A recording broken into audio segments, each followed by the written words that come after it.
Bonjour, vous êtes toujours sur Radio Sensation, c'est l'heure du mag Normandie. La Normandie, c'est notre principal sujet lors de chacun de nos rendez-vous. Mais en avons-nous vraiment fait le tour ? Y a-t-il d'autres façons de la découvrir ? C'est ce que nous allons voir aujourd'hui avec notre invitée, Sophie Guillaume-Petit, auteure du livre Ma Normandie, drôle et coquine. Bonjour Aurélie. Alors, qui êtes-vous ?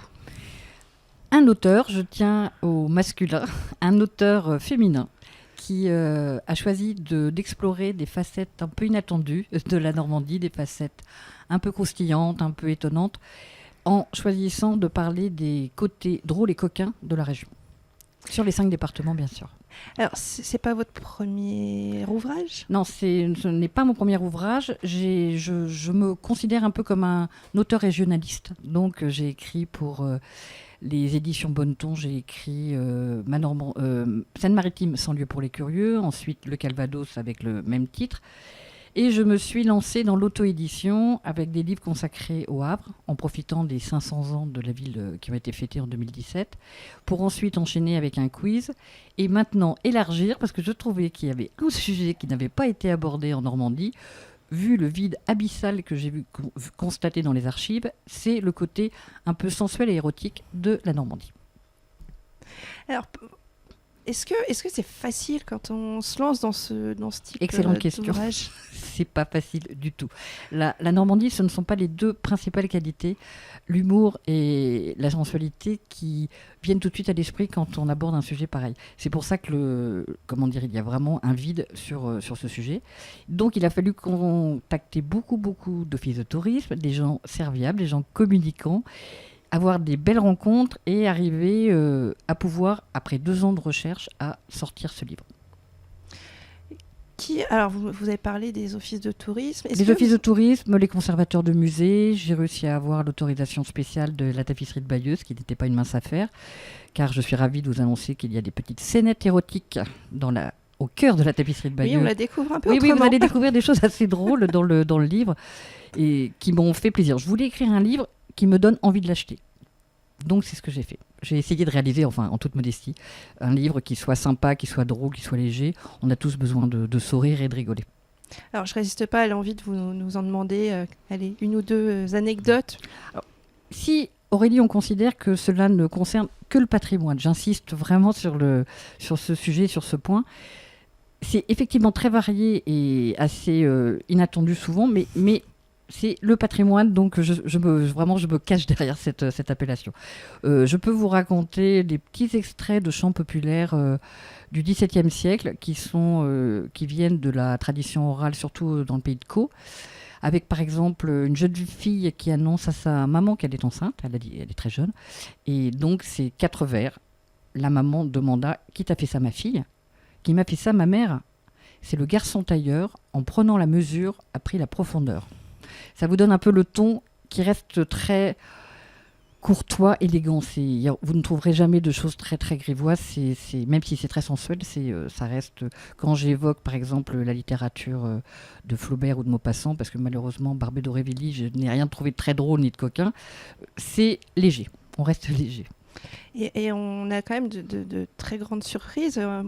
Personnellement, je ne regarderais plus les édifices religieux de la même façon. Je vois, oui, je pense voir... Notre-Dame à Côte-Bécancourt. Je pense voir à quoi vous faites allusion, Aurélie, effectivement. Il fallait les trouver parce que j'ai beau habiter dans ce coin-là, jamais je n'avais entendu parler des sculptures qui sont très particulières.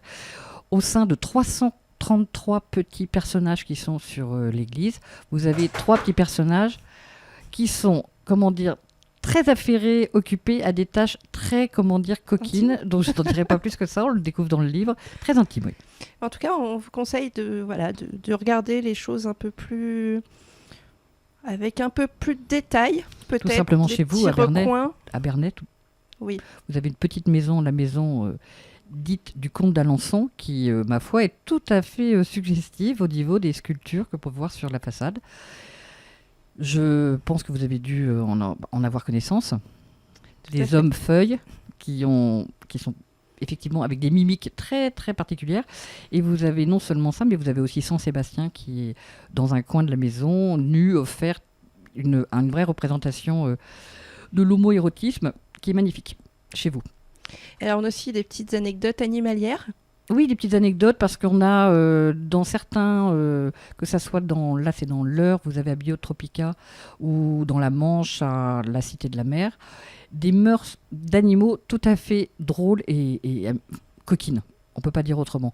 Le but étant de faire sourire, j'ai eu un grand plaisir à discuter avec des biologistes ou avec des personnes qui s'occupaient des parcs animaliers qui ont eu envie de partager aussi toutes ces petites facettes qu'on ne connaît pas nous en tant que visiteurs lambda. Et c'est vraiment rigolo quand on peut pouvoir les mettre un petit peu en valeur, quoi. Alors c'est un livre pour les Normands qui peuvent redécouvrir leur Dédié, région. qui est bilingue en plus, je tiens à le préciser, Voilà. avec une petite et avec un appel aussi à un tome 2 parce que j'ai pas pu en 2 ans, même si vraiment j'ai consacré beaucoup de temps au terrain.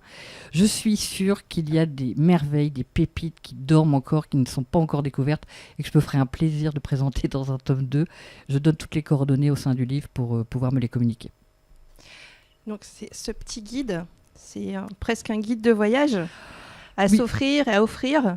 Voilà, à offrir, oui, c'est vraiment un petit cadeau qui peut faire plaisir c'est difficile pour moi de faire la promotion, moi c'est mon bébé, mais de faire la promotion du livre. Mais effectivement, en famille, entre amis, bon, tant que c'est pas des enfants de 8 ans, voilà, vous pouvez montrer le livre tout à fait vous verrez le résultat. Les premiers retours sont plutôt très sympathiques. Oui, avec les jeunes enfants, ça devient un peu compliqué parfois à expliquer Moins en tant que facile, parent. ça peut être des cours, mais c'est plus compliqué. Et donc ce tome 2... D'ailleurs, la On peut- couverture, ça représente Serrois, on vient de Rouen, du musée Le Sec des Tournelles. C'est une entrée de serrure du XVIIe siècle qui est assez libertine. Et ce tome 2, on aimerait le voir arriver quand ? Alors, celui-ci vient juste de sortir, ce livre. Ça fait 15 jours qu'il est en librairie. On peut le trouver dans les librairies de la Manche, dans quelques maisons de la presse. Il y a un site internet, nouveau livre, Ma Normandie drôle et coquine, où je donne toutes les informations pour trouver le livre. Vous le trouvez aussi dans les presses régionales et bien sûr grâce à vous sur les radios et sur les ondes. Donc on peut tout à fait savoir où le trouver. Il ne sera pas par contre sur Internet, ça c'est une volonté de ma part. Étant en auto-édition, je peux le décider. Donc ce n'est qu'en librairie. Je suis pro vive les librairies. Est-ce que vous avez pensé à vous rapprocher ? Alors je pense par exemple à Bernay, on a les Amis de Bernay, peut-être c'est une association qui pourrait aussi vous dénicher quelques petites Ça serait une très pépites. très bonne idée, mais de toute façon je vais les contacter. Je pense que toutes ces radios et ces rencontres permettent aussi de déboucher sur des choses comme celles que vous m'indiquez et qui permettront sûrement, j'espère, de faire un tome 2. Et ce serait un vrai plaisir que de recevoir et les Amis de Bernay avec Voilà, vous. au contraire, ça serait vraiment pareil, avec Ce beaucoup serait de plaisir. un échange. Donc, est-ce qu'on vous retrouve en dédicace prochainement parce qu'on approche de Noël ? Est-ce qu'on peut venir vous rencontrer ? Oui, il va y avoir quelques nocturnes après, à partir de fin novembre et début décembre, ou des rencontres ou des dédicaces en librairie qui seront justement indiquées sur le site Facebook du nouveau livre Ma Normandie drôle et coquine. Vous pourrez Donc, on peut savoir. tout suivre, on peut vous retrouver. Est-ce que par moment vous y partagez quelques petites anecdotes qui ne sont pas dans le J'ai livre ? mieux que ça. Je ne vais pas tout dévoiler, mais j'ai bien l'intention de faire peut-être un concours avec avis de partage, etc. J'ai plein d'idées.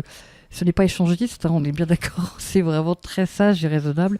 Mais je pense qu'il y a vraiment des choses à faire autour du livre. Et alors, si on devait élire une ville la moins sage, La moins sage... pour l'instant, dans ce que vous avez. Sans vouloir, au détriment des autres, je dirais que Évreux, l'Eure est un peu dans le top 10 des départements les plus chaleureux, je vais dire. Pour ce que j'ai pu y trouver et découvrir, vous êtes quasiment en première place. Hein. Les Eurois sont chaleureux. Voilà, c'est ce que je vais dire. Ben, bravo, parce que j'ai quand même fait le tour de pas mal des 5 départements et l'Eure, effectivement, est dans le top 10.